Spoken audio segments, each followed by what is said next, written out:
Hello everybody and welcome again to the Firebutton Bantercast, I believe we're calling it. I'm Steve, with me I've got Aid, say hello Aid. Hello everyone. And I have the illustrious Mr. J, say hello Jay. Hello. It's funny because illustrious sounds like illustrate and I draw things. Fair, Jay's like a jack of all trades, he can do music, he can make video games. You know, someone hire him, he can do illustrations and everything else. It's kind of cool. That's why we keep him around. Yeah, we keep Jay around for his banter potential. That is my friend. Okay, so this episode, or broadcast, I don't know what's the general parlance? Is it episode? Episode. Okay, not issue or anything like that. This time we're talking about fighting games. However, first we've got to do our regular segment. So, what have we been playing? Let's start with Aid. A couple of games, really. I don't want to turn this into the Destiny podcast. No, it's fine. I actually appreciate it. I do want to talk about not the game itself, but the changes that are coming to the game, because I think they're quite interesting. They'll be more appealing to new players. Mm-hmm. I want to touch on this at E3 when we did the E3 stuff, but there were some things that were still up in the air that I need to clarify first. Basically, the Thursday before E3, they had a stream, kind of like what Call of Duty does every year and what have you. It's to show off the new expansion coming up for September, I believe. Yeah. But this one, it started off differently, because usually they have the hype machine they call Deej. He comes in, bigs up everything, and then, they go into like a video documentary of what they've done and what's come in. Here's a new version of the Thorn. It's even more overpowered, but we'll nerf it later. Yeah, pretty much. But this time around, they brought out the actual 2 studio heads, which was different. They're kind of really humble, saying that, they realised they were under Activision's control. They're breaking free of that now. And they wanted to make some profound changes to the base of the game, as well as other stuff moving forward DLC-wise. So they've fully adjusted their little roadmap they did, haven't they? Yeah. The big change that they made this year was they went into seasonal content. So it's like every 3 or 4 so months they'll have content drops, but it's more content that is delivered over the weeks sort of thing. So it's like... So 1 week it'll be... Yeah, I get you. So you've constantly got something to do. Kind of like an event system in a... Well, so it's an MMO, isn't it? So yeah. Only the events aren't just events they build into the game. Yeah. So like the original year for Destiny 2 was they just did the Netflix style content drops, like here's everything, go nuts, and then that was the last you heard for like 6 months. So I think binge the whole season in one go. Yeah, I think this is slightly better because it keeps you busy and you can just pop in and out however you want. So they announced the new DLC, which was Shadowkeep. But the difference being this time round is you don't have to own every single piece of DLC before it, which is what Activision put into it. So it could cost you up to £90 before you even start playing this new content. Which is kind of a bit of a dick move. Yeah. But now you can just buy Shadowkeep, which is £30. And get straight into it. You don't need anything else. And assume if you had the other things, it would supplement it, though, yeah? Yeah. So it's not like you wouldn't get nothing if you were one of those heavy investors. Right, okay. They're also doing stuff like giving you light boosts, so to get up to where your friends are. So you're just coming in new, your friends are like really high level, you can just do these missions and then you're up to where your friends are and carry on playing with those, which I think is really good. Top of that, they're making the base game actually free to play as well, and all the year one content. Okay. So if you're on the fence for Destiny, it's September 17th, you can just jump in and try it for free.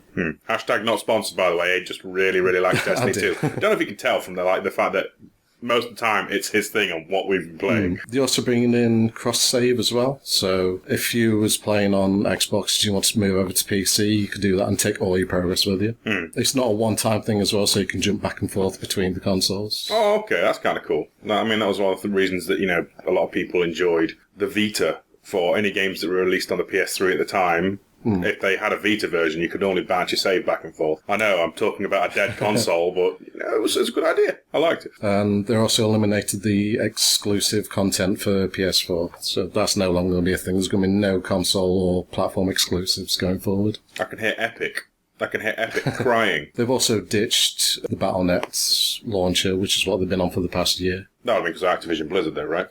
We're guessing so, yeah. They're moving over to strictly Steam now.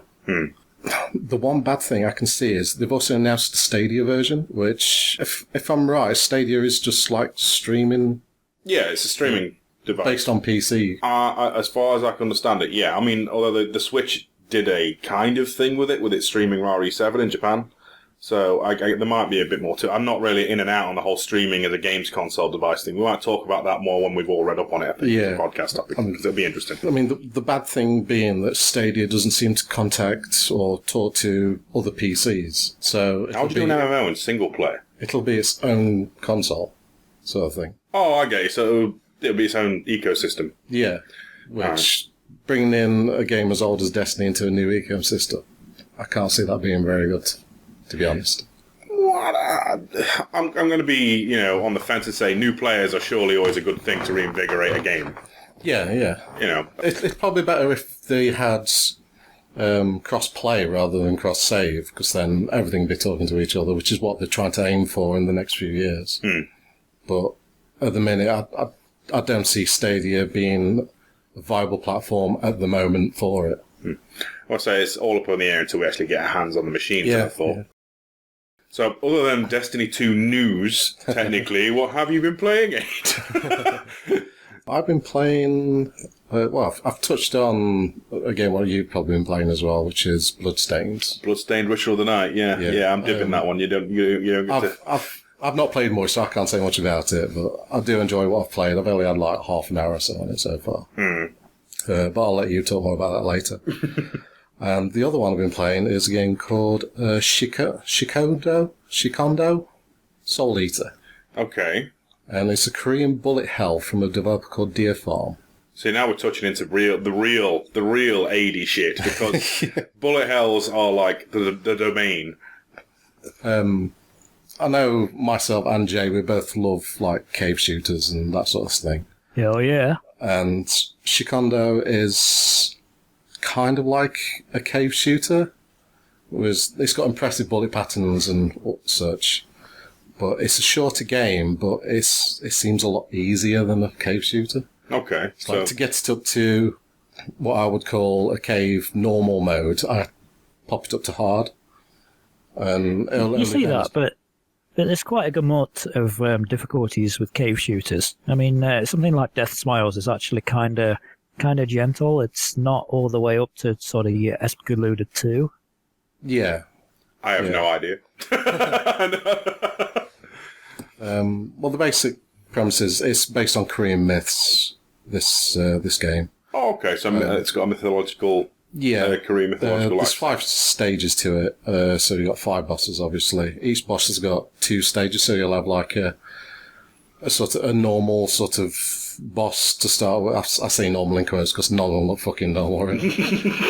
And then when you've depleted the first energy bar, they kind of turn into like a hellish version of them. So it'll be like flesh dropping off, or like hands and legs floating around, dislocated from the body. Wonderful. Yeah. Okay. And you can choose between 2 characters. One's called The Girl, and the other's called Soul Reaper. The Girl or Soul Reaper? Yeah. One of these has a more impressive title, I'm going to be honest. It's kind of unfair, I think. Both of them got different bullet patterns. Like the Soul Eater has like a fixed pattern, so it'll be a spread. And you can change it to a direct straight beam. And the Girl, she has like a bullet spread, but she's got 2 satellites with orbiter as well, but they can seek out enemies. Okay, kind of like bits in R-Type, but they're independent. Yeah. The main crux to this seems to be what they call Soul Collect. That was it. Soul Collect. Yeah, so what you do, you have your normal bombs and whatnot, which you expect from shooters like this. But for this, if you fly close to the bullets, it kind of charges up a meter as you're going past them. Once that meter hits full, you hit the attack button, and then it like decimates all the bullets on the screen, turns them into souls, and then you get a more powerful attack for a set amount of time. And you can extend that attack by using one of your bombs, which refills your meter and then gives you another, I'd say, 10 seconds worth of shots at that sort of power level. Okay. Sounds kind of cool. It's pretty good. It's at the minute it's on sale. What's its kind of visual design? Is it I want to say, is it more of an anime style, or is it more of a what should I describe it? Live action style, like say. It's more anime, I'd say. But it's very, I want to say, pixel art sort of thing, but not And so pixel art is very, just like anime is, it can be very nebulous. I'm sure we're going to get into that on fighting games in a proper bit. I think the best way to do is just look up Shikondo Soul Eater and okay, so just check out the screenshots for it, because once you see some of the bosses on it, you'll be scratching your head on it. Fair dues. But yeah, I think that's pretty much all I've been playing this week. Okay, so I've double dipped, so to speak, on the games I've been playing, because I've been kind of doing a compare and contrast. I played the ever living daylights out of Bloodstained, Ritual of the Night, and Castlevania Order of Ecclesia, mainly for one is point of reference to see how far we've come, because Order of Ecclesia was like the last of the Igavania Castlevanias on DS, but I think it was the last like Igavania before Bloodstained. And I'm having a great time. Like, Bloodstained Ritual of the Night, I would say, I don't think it beats out Symphony of the Night in terms of the Igavania, Metroidvania stable. But as an exploratory adventure game, obviously, it's Kickstarter backed, and yeah, it still comes across with, like, almost I think the term these days, the buzzword's double A, where it's not triple A, but it's decent. Double A polish. And yeah, it's genuinely a fun time. I can't believe how well it's come out. And the whole premise of the game is basically, you play as main character Miriam, go explore this totally not Dracula's castle, find shards, pick up powers, beat bosses, and fight all your way to the boss at the top. Oh no, it's not the real boss. Find some more loot to unlock the real boss, like, you do in every Castlevania game since Symphony. And it's just a fun time. You got like a multitude of weapons, playstyles, visual monsters that are visually distinct monsters, I should say, that, they're not, some are very clearly stolen from the DS Castlevania games, just like, in a slightly adjusted fashion. I'm looking at you, the Revenant, which is literally Simon's corpse. And then you've got all these newer things where they're playing with new ideas, like one of the base level enemies is like a thing that infests other things and becomes these weird like cannons and winged demons and stuff. It's really cool. Yeah, I think I have not picked up a game like that I have not just wanted to sink my teeth into and plough through and like, I'm going to play it for half an hour. 10 hours pass. In such a long time. It's one of the few times I've literally like sat down and for no reason other than my own personal enjoyment, not trophy hunting, not achievements or anything like that, just want 100% the fucking thing. Explore every corner of the map, find every secret, crack the damn thing open. Alchemy system's busted in it. It's like a crafting system in the game. Here's a tip for all you people who pick up Bloodstained, okay? So, you're going to get resources and materials from killing enemies. You can totally skip this if you want. I would highly advise you don't, because you get the ability to craft items, and when you get the shard that allows you to make multiples of said items, you can then start crafting weapons with expensive gear, get multiples of them, break down these rare components, and then you could literally rinse it to the point you've got infinite money, infinite equipment, infinite supplies, very early on, which leads to massive boons and balances the game out. Now, the reason I've been playing Order of Ecclesia then, the last Igavania to contrast, difficulty in Bloodstained is, I want to say, a lot lower bar to entry. I mean, did any of you boys play Circle of the Moon? It was the retro game, Curse of the Moon. No. The Castlevania 3 inspired thing. I think you played it, didn't you, Jay? I did. I didn't actually think much to it. Did you think the difficulty was a bit offset from the older Castlevanias, or do you think it was about right? I think the difficulty is kind of weird because it's really dull and easy for 90% of the game, and then there's a really sort of sharp increase toward the end. See, that's why I was playing Order of Ecclesia. Jay's pretty much hit on the head. I was expecting Bloodstained Ritual of the Night, the newer one, to be like, I want to say Circle of the Moon, Curse of the Moon, whichever one it was, the retro game, in terms of it's dull as dishwater and then stupidly hard. And that brought me back to Order of Ecclesia because I remember that exact same thing. I know it's apparently the best one to a lot of people for the DS Castlevanias, but that is 9 times out of 10 a boring game with really hard bosses. It's almost like a 2D Dark Souls in that concept. Whereas Ritual of the Night is very much taking as much as it can from every single DS Castlevania. Right, you've got your souls from the Sorrow series, the Aria Dawn of Sorrow stuff. You've got your Portrait of Ruin-esque, like multiple weapons and a, shall we say, more embellished shop and quests. And then you've got Order of Ecclesia's odd means of traversing the environment, for want of a better term. I mean, you get your traditional skills, but you get them in a very strange way. I think that the last thing you ever get is invert, which literally, unlike Symphony of the Night's full inverted castle, you just invert the room you're in. You completely flip it on its horizontal axis. Is it an upside down castle? No. Instead, you can just literally invert the whole thing while you're in it. It doesn't bring out new enemies, but means that you can traverse rooms in a different way and stuff. And it's very greatest hitsy. If you've played any of the Igavania games, you're going to like Bloodstained for the fact that it literally feels like the best hits album, for want of a better term. Does that make sense? I feel like I've just rambled on saying, basically, it's good, but it's like all the other ones, but that's also not a bad thing. Story's complete tosh. But I don't think any of them have really got that great a story. I mean, even Symphony of the Night, touted for all its great gameplay. What's the story? Hi, I'm Alucard. I have dad issues. Oh, Richter's not a bad guy, really. The castle's upside down. Hi, dad. Bye, dad. End credits. Yeah, that's it. So that's my pointless ramble over. So I'm gonna pass on to Jay. What have you been playing, Jay? Well, this makes 3 for 3 because I have also been playing Bloodstained. Well, you see, lately it seems to be like the best summer for gaming I can remember in a long time. I have very particular weird tastes, mostly sort of retro stuff. So there's been stuff like, I think last podcast I mentioned the Team Sonic Racing, I really enjoyed. Wanted to beat that really quickly because of the Crash Team Racing remaster. Bloodstained has also came out. That's very sort of retro, sort of in tone and feel. We've got Hollow Knight coming out soon. Wolfenstein Youngbloods coming out soon, both of which, either retro feeling in Hollow Knight's case or, of a retro lineage in Wolfenstein's case. But yeah, in the middle of all that, I've got my base, Samurai Showdown. And this one's not got any fancy subtitle or anything, has it? It's just called Samurai Showdown now. It's a reboot. It is set. It's kind of the seventh before game. The original. Okay. Kind of like the Soul Calibur 6 was a reboot of the original Soul Calibur. Mm-hmm. Okay. Yeah, as AD says, it's a reboot.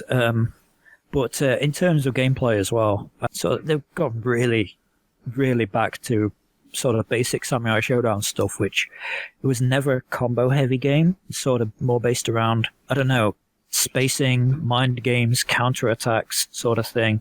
Yeah. And I really like that. It's refreshing in a sort of era where most fighting games are really combo-heavy things that favor lab rats, as I call them, people that sit in training mode just grinding the combos and their combo extension mechanics and whatnot. Samurai Showdown has none of that. It's just a simple fighter, but it's really good.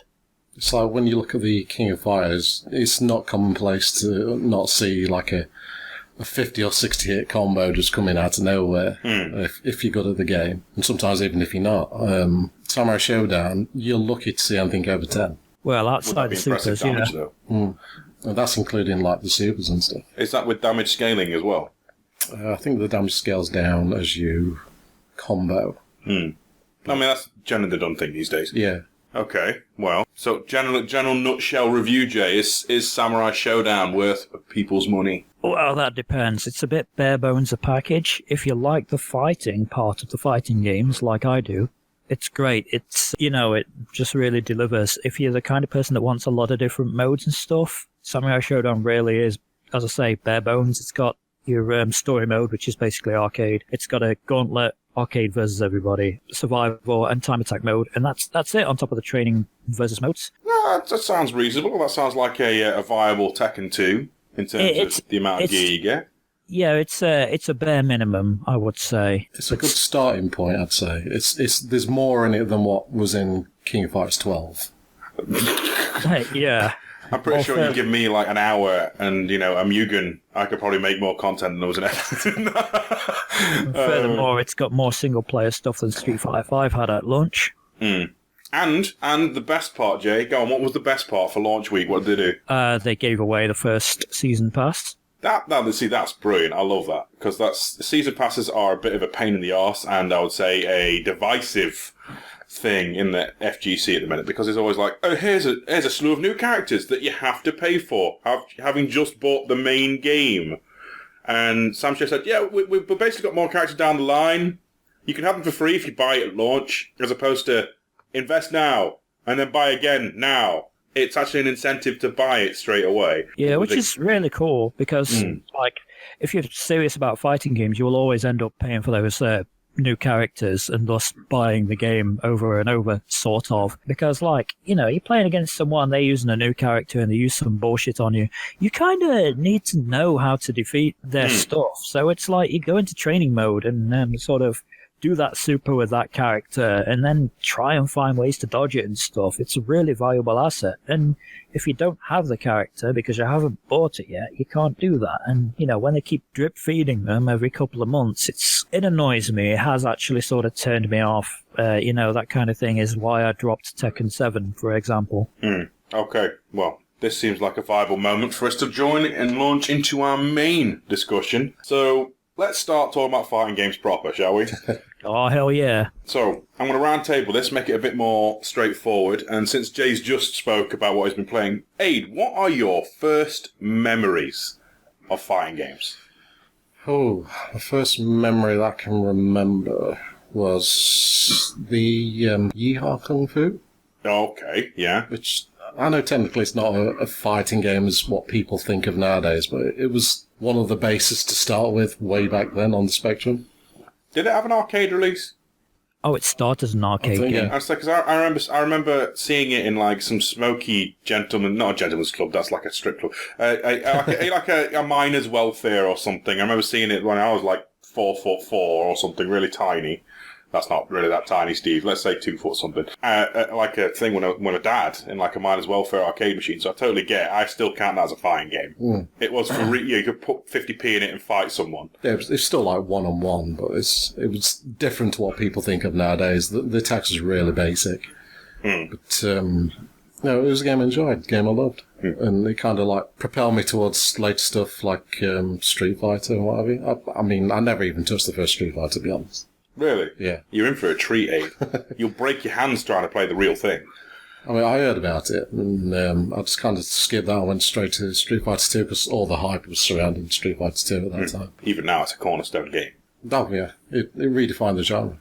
When it comes to my first memories of fighting games, I do, like I said, I remember going to, I want to say, a Miner's Welfare and seeing Yeehaw Kung Fu, but I think the one that stands out most to me is, I've actually said this before, I believe, where me and my brother rented Tekken. No, Tekken was one of the ones he got for his PS1, when he got a PS1.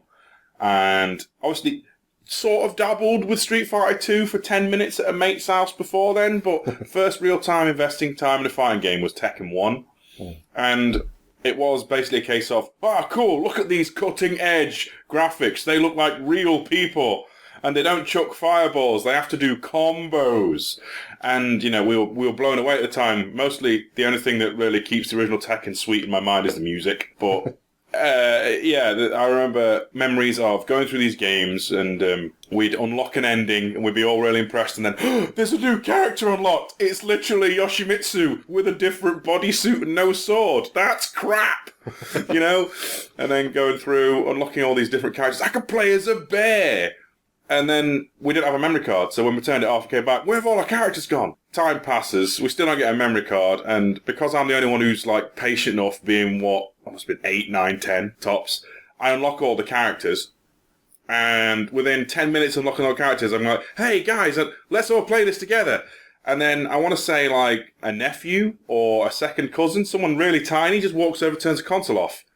I've never seen an entire room literally direct at a toddler and just be so angry and upset. And then we just had to boot up Tekken and start unlocking them all again. So that's my first ingrained memory of just being impressed with graphics and then being screwed over by memory cards. Yeah. Memory cards suck. Unlockable characters I can get behind, but you've got to find better ways to do it.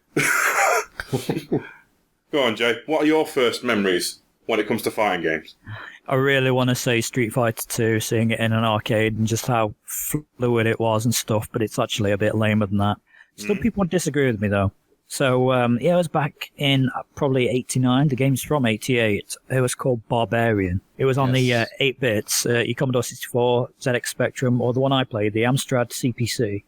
And, yeah, it was another sword kind of game. Those aren't my general fighty games, but, yeah, it was swords and slashing. it actually got a little bit of controversy back in the day because you could decapitate your enemy. And you get this little troll that would just drag the body off, leaving the head there or something. This is Fatality's pre-Mortal Kombat then, yeah? Oh, yeah. Yeah. Yeah, it wasn't gory or anything, but you know how people can be with this kind of thing, especially in the 80s. I have a vivid memory of this because I went over to one of my friend's house and he was showing me a Barbarian on it, and obviously I didn't know anything about it at the time. And his dad, he came up and said, "Oh, pull that Barbarian thing, I'll show you how to play it." And as soon as he loaded it up, I just pressed back and attack or something, which caused the character to spin around and just chop with the sword. He did that once and the head came off. He was pissed. So this is a fighting game that ends in one hit as well. Yeah. Kind of relevant considering Sam's show, but... Yeah, I think Barbarian was kind of more like Bushido Blade in that aspect. You know, you can get one-hit kills, but the attack that you do, it has such a ridiculous wind-up. Yeah. Yes, oh god, Bushido Blade. That was the 3D arena-style sword-fighting game, right? Oh, yeah, where, like, if you sustain an injury to, say, your arm, you can't use that arm. Yeah, you can look like a three-quarters a mummy if you've been really bad at the round but still alive. Oh, God. Shambling on the floor. Yeah, just covered in bandages, I remember. And people thinking, "Oh, this is amazing!" And we're back on Tekken. But yeah, Barbarian was like a lot of fighting games, including Yar Kung Fu, which I do like. Before Street Fighter 2, there wasn't really the sort of vocabulary of gameplay or whatever, and many of them were just so stodgy and, a bit clunky. You could see the potential in them, but until Street Fighter 2, there was nothing really that grabbed people just as much. Yeah, you boys are a lot more versed in fighting games than me. Can you just confirm whether this is true or not? Street Fighter 2's combos came about as a result of errors that wasn't intended, right? That is an urban myth, half-based in truth. Right, so it was like a thing that might have occurred during development, they turned into a real thing? Okay, so the first Street Fighter, you mentioned breaking your hands to pull off the special moves because they are so ridiculous to pull off. You need to be really, really precise. They kind of made that a bit lenient in Street Fighter 2, meaning you've got the first few frames of an attack to actually complete the motion. So, like a fireball would come out with a bit less of a precise, button press. Well, actually, these frames sort of pause upon hit stun. When you hit an opponent, you sort of, you're both locked in a couple of frames just to accentuate the hit.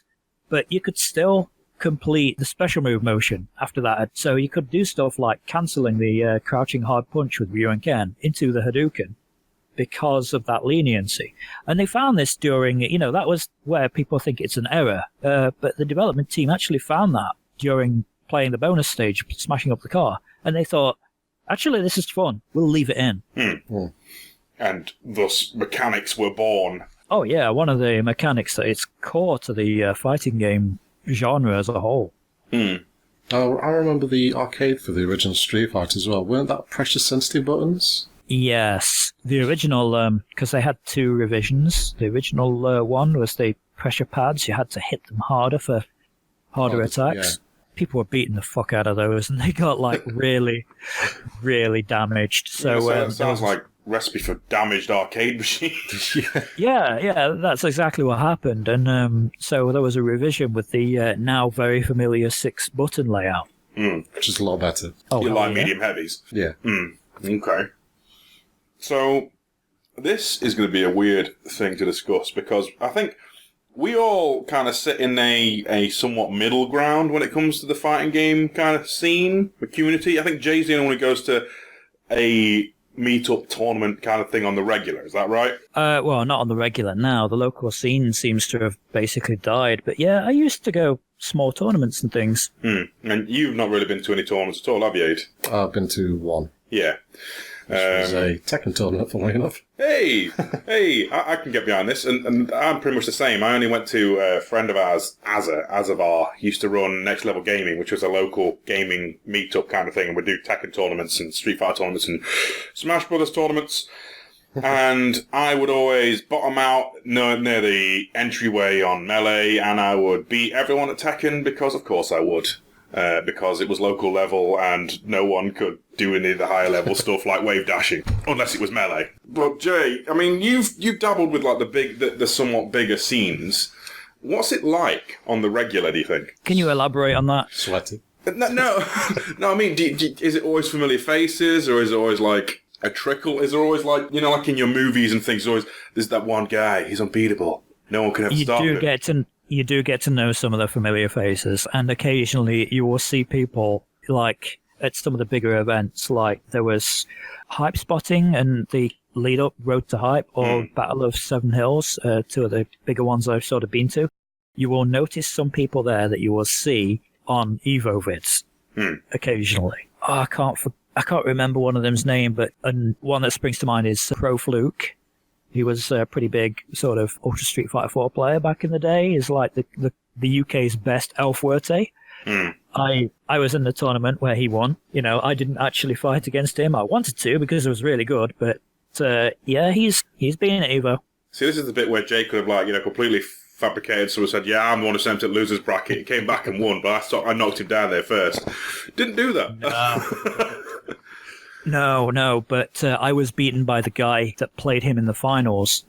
An Elena player, and I've totally forgotten his name. He was really good. Fair, that's fair. So, is the atmosphere in local tournaments, and I say local tournaments because obviously Next Level is more of a catch-all thing, is it like you see at E3, and not E3, Evo?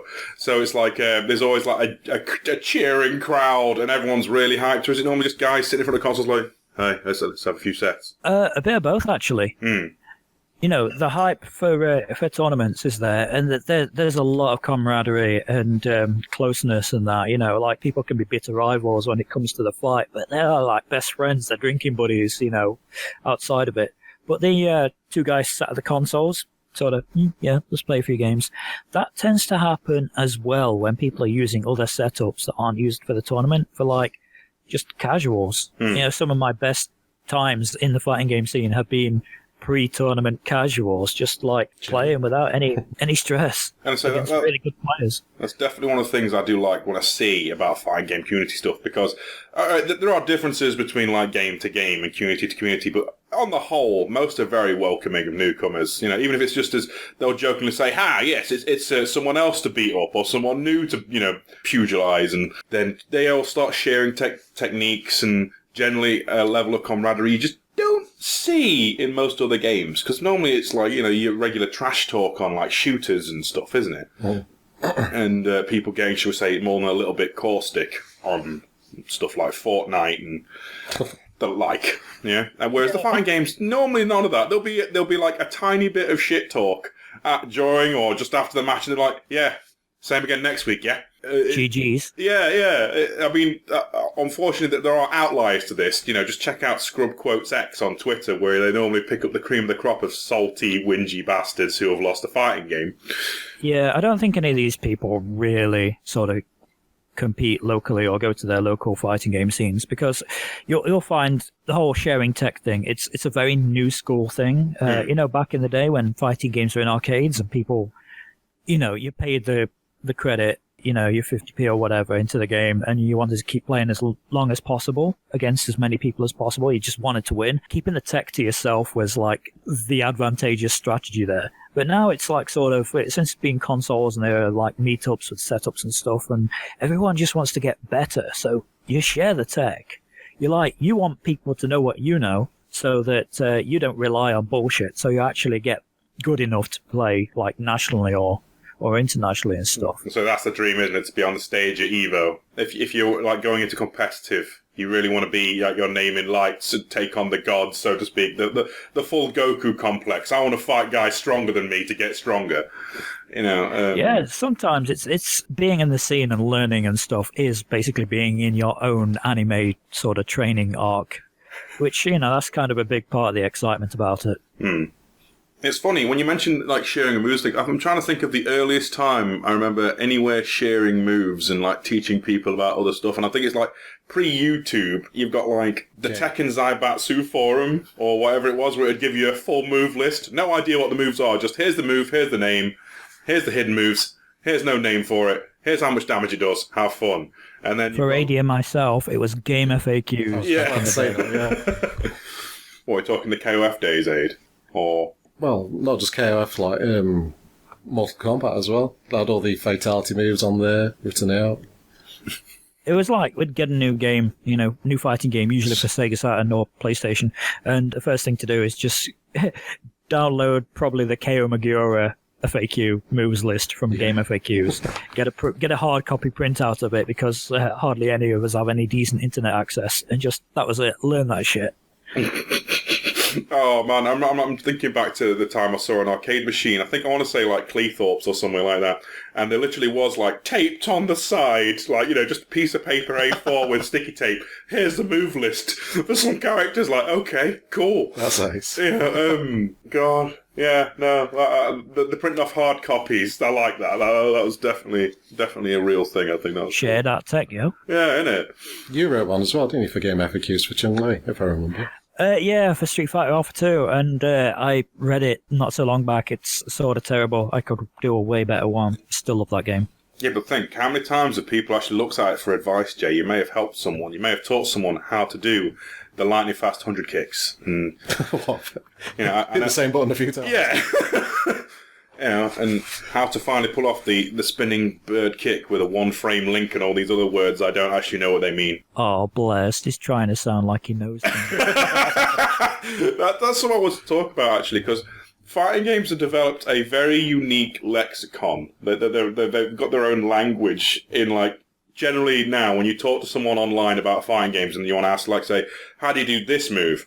They'll say, like, oh, yeah, so that's a 2, 3, 4, and then an A, and random stuff like that. And I have no idea what they're saying. Dude, what kind of motion is a 2, 3, 4? That's a real joystick breaker right there. Yeah, but it's 2, 3, clock dial stuff, maybe. Isn't it? That's just your numpad directions. Is it? If you look at your PC keyboard and you've got like sort of your cardinal directions up, down, left, right, or 8, 2, 4, 6, and just the rest, like 5 in the middle, is neutral, etc. Oh god, 2, 3, 4 would be like a weird, like twisted I told you. horseshoe shape. That's some KOF super shit there. Hey, don't you bastard. Hey, I'm sure we're going to get onto King of Fighters Aid. I am totally in your camp, okay? It's fine, honestly. Team SNK all the way, except for SF3. That's like, yeah. But no, fighting games have their own little, like, their coda, their own language. And I love how that's developed. And it's like based on, like, I'm right thinking numpads or clocks and then general buttons, right? Yeah, some of the notation differs per game. Like if you're playing an anime fighter, or sometimes people do this with Street Fighter, you got to say your 2, 3, 6, that's a quarter circle or whatever. But if you're playing Tekken, the numbers refer to the face buttons. Okay. Like, for example, the Mishima sort of 1-1-2 or 1-2-2, your punch combos. That's left, right, and left, right, left, then, yeah? Yeah. Oh, okay. So that there are kind of like between English and French, I suppose. The letters may mean something different. Like any language, Steve, you friggin' moron. That's still pretty cool, though. I love that. I love the idea that people come up with their own little like languages and codes and things. Okay, so I have prattled on long enough about random digitary stuff. So let's go on to probably everyone's favourite bit for today. Personal favourites. And since Aid's been awfully patient and awfully quiet, we're going to start with him. My favourite fighting game. Your personal favourites when it comes to fighting games. King of Fighters 13. Okay. Oddly enough. You beautiful person. I mean, up till 13 was released, I probably would have gone 2002, maybe 98.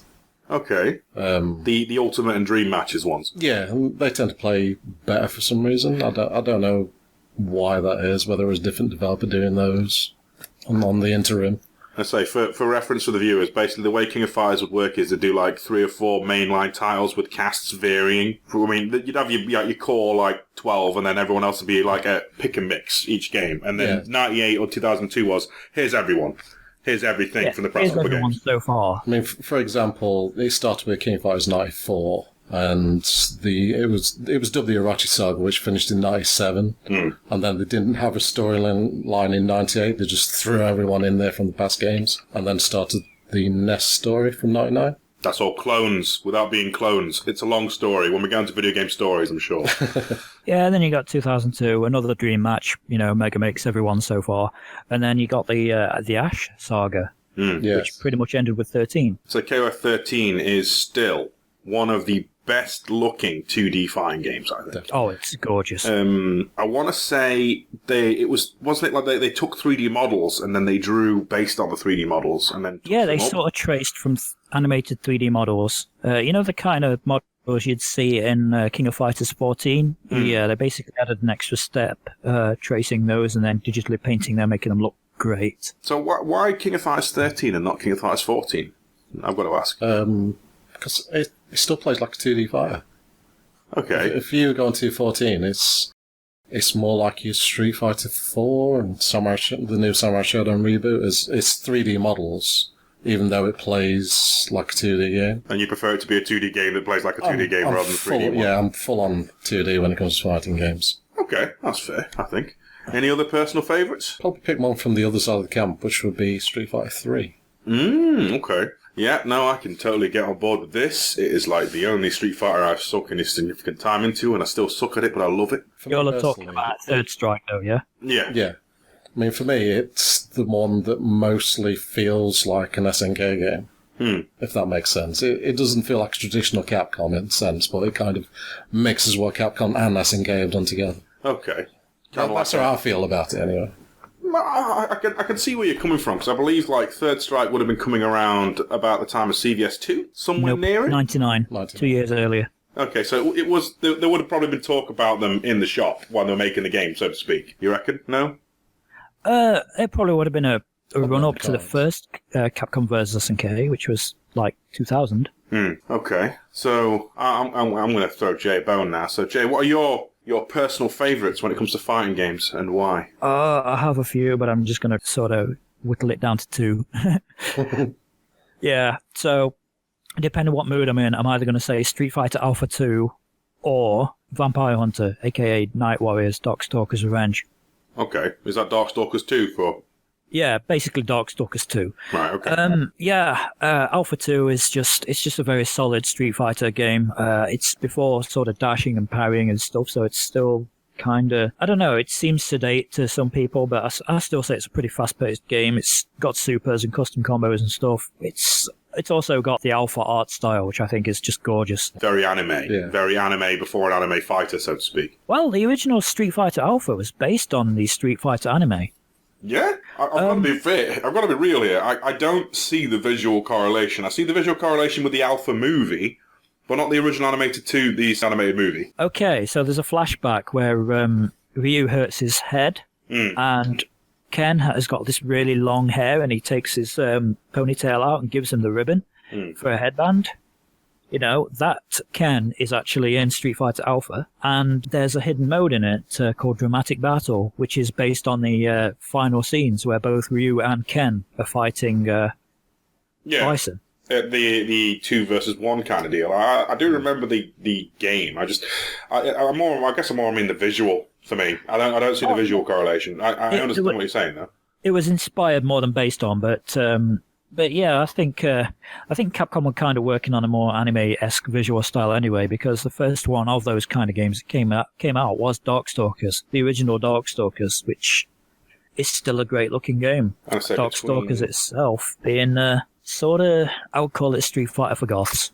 It's also a very underrated game. What, Darkstalkers? I know a few people, mostly Jay, that go on about why hasn't this got a sequel? Why hasn't this got a revival? Why are we trumpeting out all these other franchises, but this can get a look? Nudge, nudge, wink, wink, Capcom, come on. Honestly, I think what should have happened in an ideal world, ideal timeline, is Darkstalkers took the reins from Street Fighter and became the big Capcom game. Because it's just really fun, fast. I love the characters. It's having the sort of horror icons like Frankenstein's monster, zombie, mummy, vampires, stuff like that. Fighting might not be everyone's cup of tea, but I think they're better than the cultural stereotypes that Street Fighter had, back in the 90s. If they do a Darkstalkers 4, they've got easy money now, because they just slap a featuring Dante from the Devil May Cry series on it, and people are going to buy it anyway, They've got plenty of spooky games in Capcom's library now. They could easily do it. Yeah. Dante would be pre-order incentive. Yeah, exactly. Dante would fit in the whole universe, though. And he's goofy enough to stay without owning too much trouble or clash. So, Am I right in thinking visually they're all like done probably by the same main art designer? Because I feel like Street Fighter Alpha 2, well, the Street Fighter Alpha series, and then the Marvel vs. Capcom, the first two Marvel vs. Capcom games, the Street Fighter vs. X-Men and Darkstalkers all look very similar to me. Yeah, that whole era, I think, had the same team of artists and animators, and I think that was a high point Capcom fighting games. The whole the CPS2, the Capcom Play System 2 arcade board ones especially, which is, from Darkstalkers and X-Men up to the first Marvel vs. Capcom and everything in between. Those are just great looking games, even lesser popular ones like the original Street Fighter Alpha. But I think, they look amazing. Where does the Alpha game stack up, actually? Which one's considered like the golden boy? Which one's the one that everyone bangs on about? Because I don't play the Alpha ones. People bang on about Alpha 3, but I really don't like it much. Isn't Alpha 3 Upper the one that takes more things from 2 and puts them into 3? Am I going crazy? Street Fighter Alpha 3, just the vanilla arcade one, pretty much had everything from 2. What's the difference between 3 and 3 Upper, then? A couple more characters. Oh, oof. It's like the difference between Double Impact and Third Strike. No, you can't really say that Street Fighter 3 Third Strike was just Second Impact with extra characters, because there were so many changes to the mechanics. I know that, yeah. They changed the way throwing works, they changed the instant overheads, they added more stuff to parrying, such as red parries.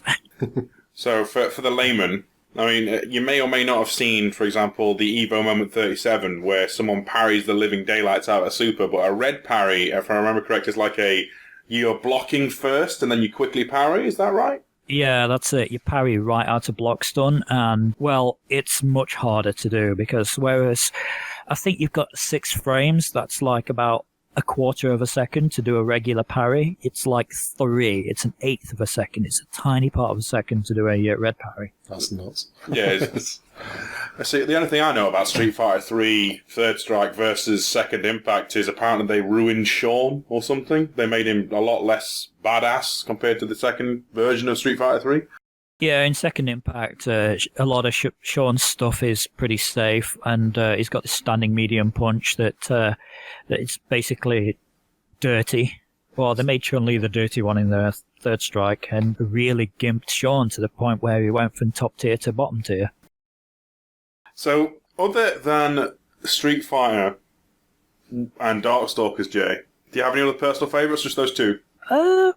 Capcom vs. SNK2. I think that's everyone's, right? We've all got that one. I'm not a huge fan of it, to be honest. Really? Yeah.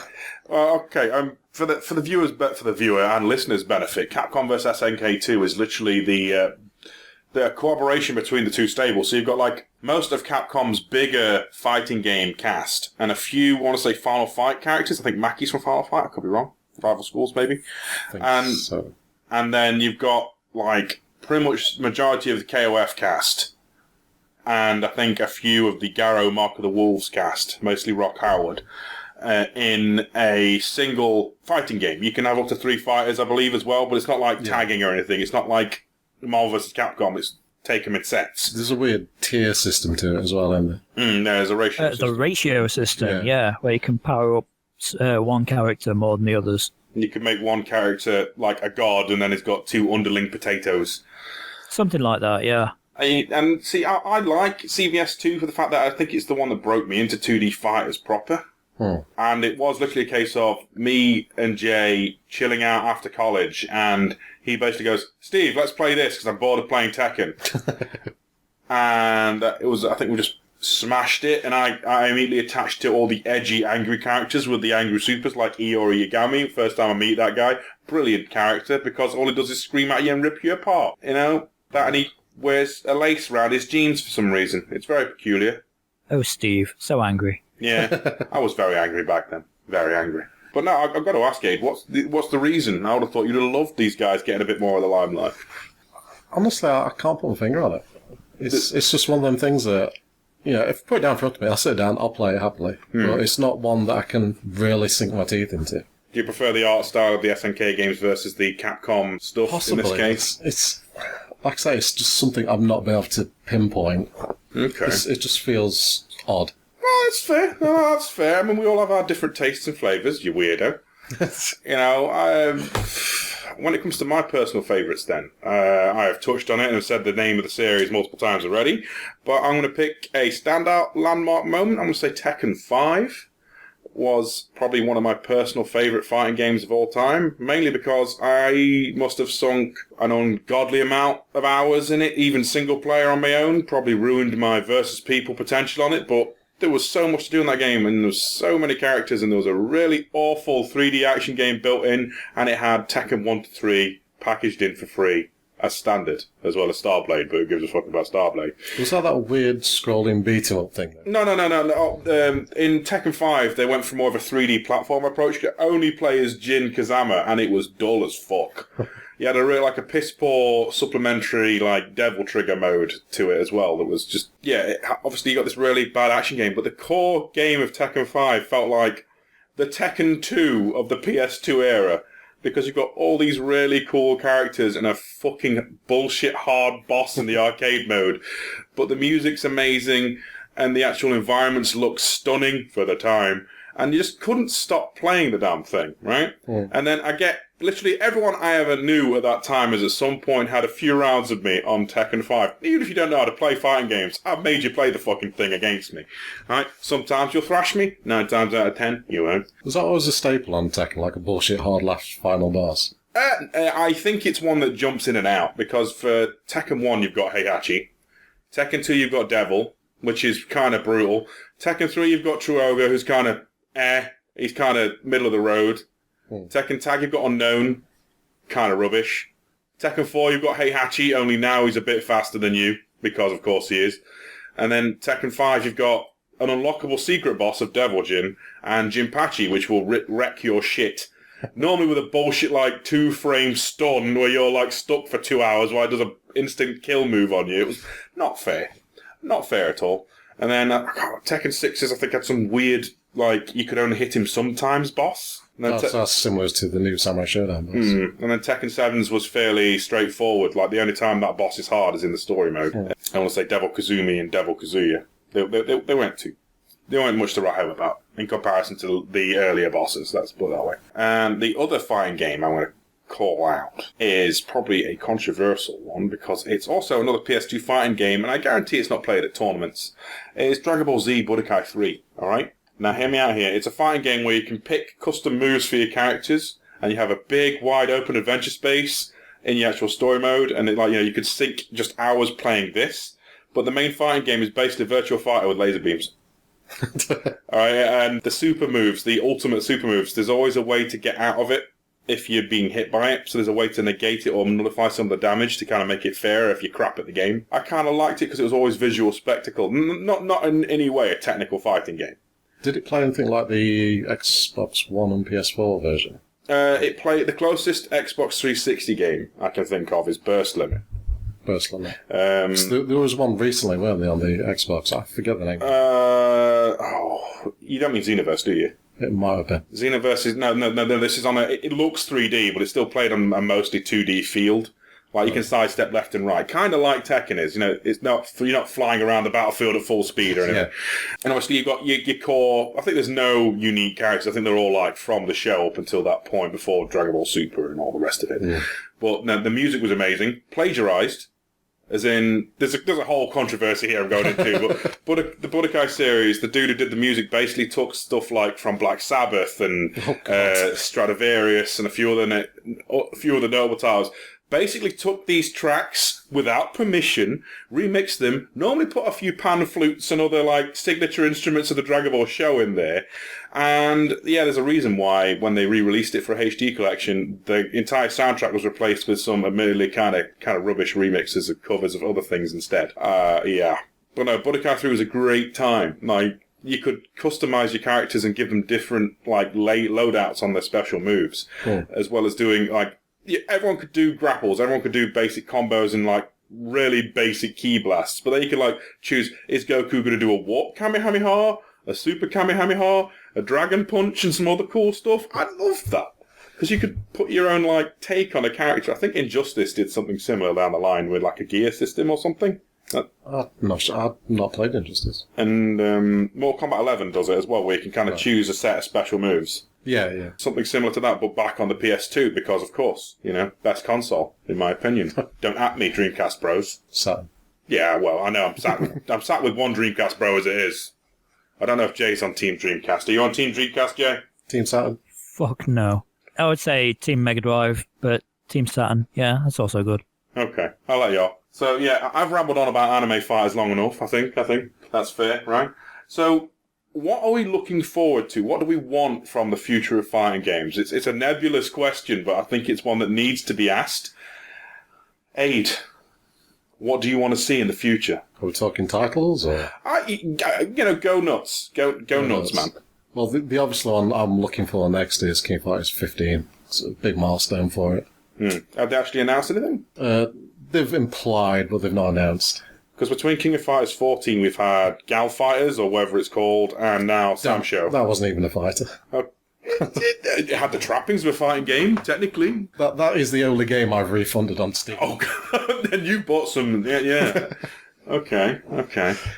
Anything else? You've got the thinking face on. I have. Should I come back to you? Yeah. Okay, Yeah. I'll let you think a bit longer. Jay, do you have anything you'd like to see in the future of fighting games? Yeah, in general, I would like to see sort of a return to the more classic style of fighting games that don't have, like, combo extension mechanics up the wazoo. Just a personal caveat. But outside of that, I want Darkstalkers 4. I really want Darkstalkers 4. I think that's fair. I think that's a straightforward thing to say. I mean, personally... I was tweeting about it earlier. I was watching a Maximilian Dude video about this new sort of Capcom card fighting game, and the art style, it's all painted and really good. And I'm like, yeah, I want Street Fighter 6 like this. No, wait, Darkstalkers 4. Darkstalkers 4. Yeah, no, I can believe that. I kind of, as much as I agree with Jay's kind of thing about combo mechanics are becoming too much the norm. Like, in order to be, like, good at the quote-unquote meta and be up, so you basically need to know how to get a launcher in and then string your opponent for 2 hours to get, like, an extra 10 damage. Yeah, if I can... It's dull, seeing the same combo again, over and over. If I can just, like, mini rant here, it won't take too long, but it's kind of a thing that these things really reward people who will just sit there labbing combos, just grinding the inputs until they got it in the muscle memory. And I'm actually finding that a lot of my opponents here and there, and this was mostly when I was playing Street Fighter 4 online, they would know one really big combo, one really big damage combo, and have no fundamentals. And it's like you can sit there and footsie them and get them with sweeps and overheads or whatever you want to do, and they just fall for it all the time. And it's like... That's like 4 different unique to fighting game community words right there. Yeah, maybe one day we'd have an episode where we describe these, but... Just have a thesaurus at the end. Yeah, here's a thesaurus of the fighting game community. Yeah, but it's kind of annoying playing against someone that they haven't learned the game. They've learned a combo, and if you do that one thing that opens up to that combo, you lose. But other than that, yeah, it's an easy fight. Just don't do that one thing. You look at the opponent, why are they just doing the same uppercut over and over again? I keep blocking it. It's because they've only got one combo string after that one uppercut, which they've probably seen like some high-level player do once. Not to take it back to Samurai Showdown, but I think that's what's changed quite a lot in that game. There's less emphasis on the combos, and it's a lot more accessible to a new player. No, I think I haven't picked up myself, but seeing Jay's posts about it on Twitter and on Facebook and things, kind of get the idea that it's deconstructed the over-engineered BS, for want of a better term. Yeah. It's straight to the point. You've got to just find your timing, you find your pinhole and crack it. All your supers are performed exactly the same way for all the characters as well. So you learn one person super, you know them all. Okay. Kind of like the Smash Brothers methodology. Yeah. It's just get the gauge, press B. But not in this case, but yeah. Because the way they've changed it this time around is you can build your gauge up, and then they've got like what used to be a weapon break in Samurai Showdown 2 is now it just knocks the weapon out of the hand. It's a weapon flip. Yeah, weapon flip. That has to have the full rage gauge to actually do. You also have a super special move, which can be performed any time, but only once. Oh, like a rage art kind of thing. Yeah. it does roughly around 75% damage as well. So it's the Mortal Kombat X-Ray then. You get one per fight, one per set, so to speak, yeah? And then there's also the Lightning Blade attack, which it looks stunning when you see it. That uses your rage gauge as well, so it's gone for the entire match. So you activate it, you go Rage Explosion, you have a one-time sort of lightning attack, which can hit most of the length of the screen, really. So if you're not blocking, it can just come out of nowhere. And that does roughly around 50% damage. And that's it. You can't use it again until you fight a different opponent. Huh. All right. Now, I like it when games do that, because it gives you like a reserve of tools, but you've got to figure out when to spend them. Yes. That's always a thing I think I'm looking forward to. Now, to go against Jay's wishes about combos and things, there is one fighting game I'd like to see come back, okay? In 2013, Microsoft somehow brought Killer Instinct back. Yeah. It is the one game I can think of where overly long combos and all these intricate combo strings, because they can be so transformed and pushed into different directions to lead, and the combos are the point of the game. When at the point of the game, I think that's okay. Oh, yeah, totally. If the game is built around that. Yeah, it gives you the tools to counter it as well, like combo breakers. Combo breakers and things, yeah, and your counter breaker, you can break a break and so on. That, I want to see a new Killer Instinct game. I think, above all else right now, I'd like to see one of those. Because it's still kind of different from everything else that's out there. The characters are basically fall into the line of horror movie tropes, not unlike Darkstalkers and science fiction and stuff like that. You've got your cyborgs, you've got your weird Shinto demon ladies now, and your werewolves. Pretty sure you've got a zombie of some description, a giant ogre with a battle axe and his head splitting off, a demon, and some random ninja dude in the corner going, "Hi, I'm Jago." I want to see a new one of those, more than anything else. A game that's kind of not frontline like Tekken and Street Fighter is. It's great that Tekken and Soul Calibur and Street Fighter are all still big and relevant and, or in some games' case, upsurged back to the front of the stage. Where they're like, "Hi, we're still relevant. Do you remember us? I'm Jin Kazama. Hi." But I want to see the smaller companies take more of a crack at it. I think that the thing that most impressed me about Killer Instinct was the fact that they did the whole season pass thing in a unique way. You could have all of the characters, but they're on like a weekly cycle. Oh, yeah. Yeah, that thing. I like that idea, because it means if you literally are poor as shit, you've at least got something different every week. And the game was free, I believe? Or it was free close to launch? No, it was free. Was it free and then you got that character cycle thing? So yeah, at least there's not as many barriers to entry. Like you could buy the characters if you wanted to, or you could just wait for it to come up on a cycle. Not so great for ranked online or any competitive stuff, I'll admit. But it's an option that's better than just pay 60 quid for a game you may or may not even like. If I remember, there was 2 season passes for it, and they came in at 2 different tiers. You had the base tier, which was all the characters, which was around 20 quid. And I think they had like a 50 quid version or something, which had the original game thrown into it. I think there's something like that. I'm pretty sure there was 3 seasons though. I think it was season 1. You could get the free version, or you can get like a physical release version, and the physical release came with all the characters. And then there was the second season, which was literally like you had the first season. When season 2 came out, all the first season's characters just got thrown in for free. You could get them for free anyway now. And I think that the same when Season 3 came out, they put all the Season 2 characters in. So eventually the roster will just, here you go. Here's the next rung up. You have to buy these if you want. But no, that kind of fighting game. I want to see that kind of fighting game because you don't see it a lot. If you see combos, it's normally in your bigger like anime fighters and things, like Fighter Z, like Guilty Gear, Exard, and Blaze Blue, and what's that? Is it Under Night in Birth, Jay? Yes, it is. The other one? Stuff like that. And it's okay, they're flashy, but when you see the same one over and over and over again, it kind of grates you down a little. Like, as much as it was great seeing last year, the EVO main stage, the Fighter Z, you would have seen the same combo so many times. It was a meme at one point where the characters were like doing their moves, the crowd were cheering along with it because I knew exactly what was fucking coming. I don't know. Other than that, Tekken 8 be cool. Yeah, I'm always down for more Rave War. I'm a fucking nerd for that. So, Aid, do you have any idea? Are you still struggling? No, I thought one.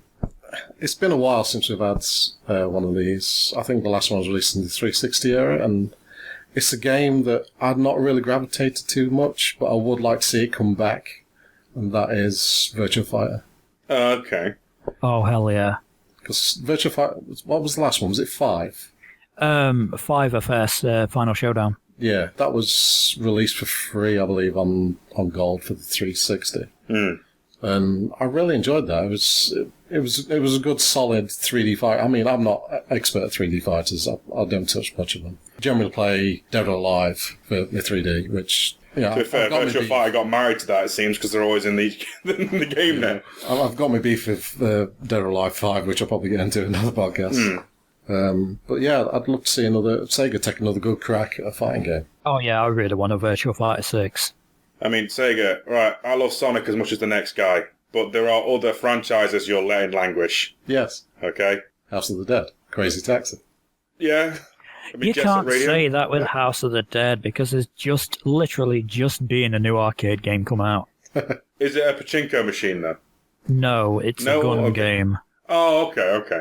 All right. So, do we have any closing statements, gents, or are we all happy? Have we thoroughly discussed fighting games to everyone's satisfactory? I mean, we'll probably come back when we can think of more things to talk about, because this is a thing that's close to all of us, really. I think we've all invested more time in fighting games than we may have done on other games. Like, the only things that I think can eclipse it are maybe JRPGs for me. Yeah, fuck it, I'm going to go into it now, which is DLC in fighting games. Okay, yeah, no, we're on crack in this one. Yeah.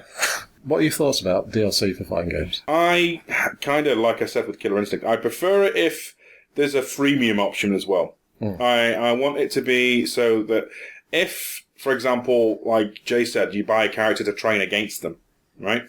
I don't think you have to do that. I think you should be able to always be able to select every available character, even if you haven't bought them, so to speak, in training mode as an opponent to learn to fight against them. Right?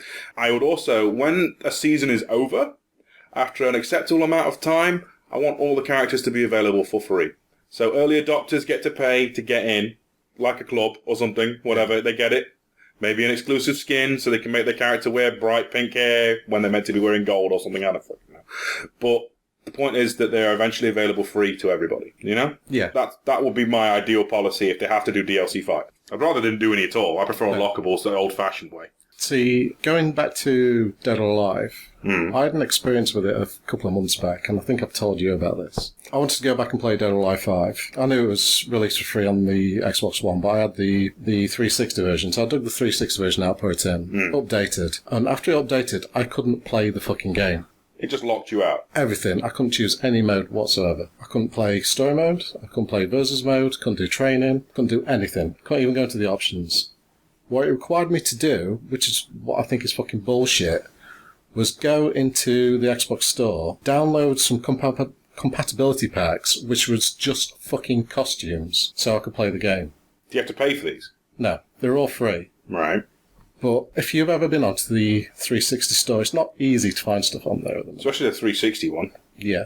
It required me to download 6 packs. Those 6 packs were hidden amongst around 300 different skins. Jesus, I just realised Dead or Alive, yeah, because they've got I remember seeing Steam, to get everything you have to pay 1,300 or something for every single bit of yeah, no, fuck that. Fuck that. No. I actually did go through, fucking find each one they wanted me to download, and it was 2 o'clock in the morning before it finally finished. Yeah, no. If it's something that's integral to the game working, it should not be a thing you have to passively go and purchase. It should be a thing that's in a normal patch. Yeah, exactly. I know there's patch limits and things, but then you find ways around it by doing, you do it in stages. I think they took at one point you had to pay to put a patch on your game, right? Yeah. I don't think you have to do that anymore on Xbox 360 and Xbox One. No. But when I went to the Xbox One version afterwards, he had the same thing, but it was only 3 packs to download. And how many costumes do you have to sift through? None. Okay. It was a lot easier laid out to get it. But it should have been in a title update. You shouldn't have to be made to go through the store to get this shit. No, I agree entirely. Well, if a game's broken and you have to download something, even if it's free, they should make it so it's easy to acquire, not like buried. Yeah. I mean, I know Dead or Alive 6, that has a free version as well, which is similar. It works the same way as the Killer Instinct one, where it switches through every week. I'm hesitant to download it because of this, in case I have to go through the same bullshit again. Now, this is going to be uncapping a cork, I guarantee. Jay, what are your thoughts on DLC fighters? Nope.